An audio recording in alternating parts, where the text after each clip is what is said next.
আজ অনেক দিন পরে ভ্লগ দিচ্ছি। আজ আমরা এসেছি নিউ টাউনের হস্তশিল্প মেলাতে।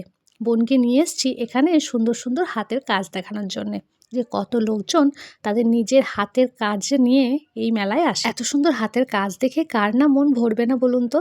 তবে এখানে শুধু হাতের কাজ বা কাঠের কাজ নয়, এখানে আপনারা নিজেদের ঘরকে সুন্দরভাবে সাজিয়ে রাখার জন্য বহু রকমের আসবাবপত্র পেয়ে যাবেন। তবে এই কলকাতা শহরের বুকে দারুণ একটা মজার জিনিস এটাই, যে এখানে কোনো কিছু অকেশন পারপাসে কিন্তু অনেক বড় বড় মেলা লেগে থাকে। আর এই মেলাগুলো দেখতেও খুব সুন্দর হয়।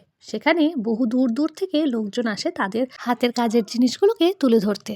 এই মেলায় যে শুধু আপনারা ঘর বাড়ি সাজাতে পারবেন এটা কিন্তু নয়, এখানে আপনারা বহু রকমের জিনিসপত্র পাবেন যেগুলো দিয়ে আপনারা নিজেদেরকেও খুব সুন্দর করে সাজিয়ে রাখতে পারবেন। যেমন হচ্ছে জুটের ব্যাগ, যেটা আপনারা বাইরে গেলে খুব সুন্দর সুন্দর ব্যাগ নিয়ে বেরোতে পারবেন। আর তার সাথে সাথে অনেক সুন্দর সুন্দর হার, জুয়েলারি সব কিছুই রয়েছে এখানে হাতের তৈরি। তবে এখানে একটা জিনিস দেখে আমার সব থেকে বেশি হাসি লেগেছে, কি জানেন? এই বাঁশের গোড়াগুলো যেগুলো আমরা ফেলে দিই, এইগুলো দিয়ে কত সুন্দর মুখোশ বানিয়েছে। তাছাড়াও কিন্তু কাঠের তৈরি বহু মুখোশ বানানো আছে, যেগুলো আপনার বাড়িকে কিন্তু অসম্ভব সুন্দর করে সাজিয়ে সাজানো না হয় থাক, এবার একটু পেট পূজা করে নিই। অনেকক্ষণ ধরেই দেখছি পাপড়ি চাটগুলোকে খেতে ইচ্ছে করছে, তাই এখন একটু পাপড়ি চাট খেয়ে নিই। আজ তাহলে আসি, সকলে ভালো থাকবেন। আর ভিডিওটি ভালো লাগলে অবশ্যই পাশে থাকবেন। টাটা।